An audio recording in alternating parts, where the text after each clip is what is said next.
More developments in the still unfolding missing Sabongeros case.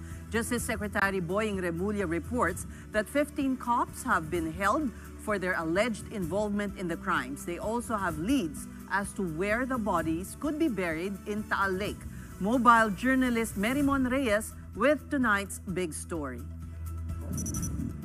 Relatives of the disappeared were early at the Department of Justice for a meeting with Secretary Boying Remulla and Assistant Secretary Eliseo Cruz.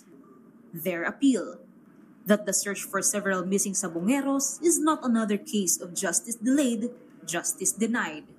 Medyo mabigat ang natin, kalaban, kaya sana naman po matulungan kami. Sobra po ako nabuhay ng loob.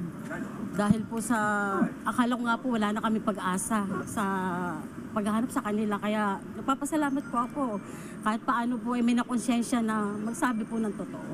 Secretary Remulla gave case updates to the victim's kin, including the DOJ's identification of 15 police officers who supposedly killed the Sabongeros. The cops are now in restricted custody, their every move monitored.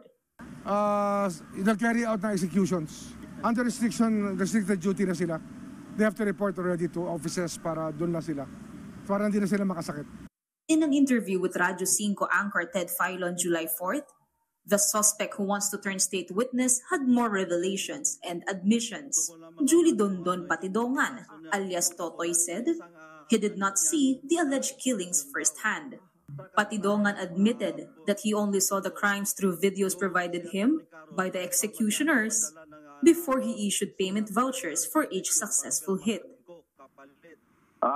Pinusasan kasi nila yan. Nung nakita ko yung mga polis na yun, nakapusas yan. Tapos tinatalian ng tie wire sa leeg. Yung killing mo simple, dahan-dahan ginagarote nila hanggang sa lumabas yung dila at saka nakakahihi na yung tao. Then patay na. Patidongan is not sure where the victims were exactly buried. Only that it's somewhere in Taal Lake, Batangas. But DOJ believes they have a lead now as to the location of the bodies. The department will ask the Japanese government for help in the search for the Sabongeros.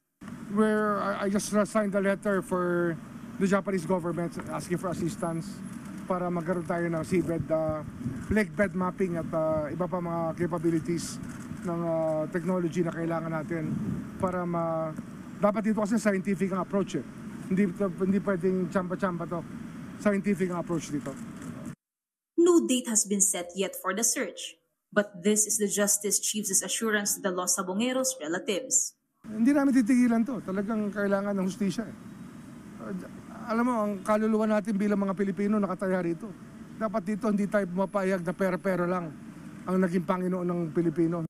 The DOJ also believes alias Totoy is a credible witness. The agency will be assisting Patidongan via the Witness Protection Program. Nandiyan ang WPP nakaalalay lang. But so far, the security is under General Torre, kay PNP Chief. Mobile journalist Merimon Reyes, we are One News.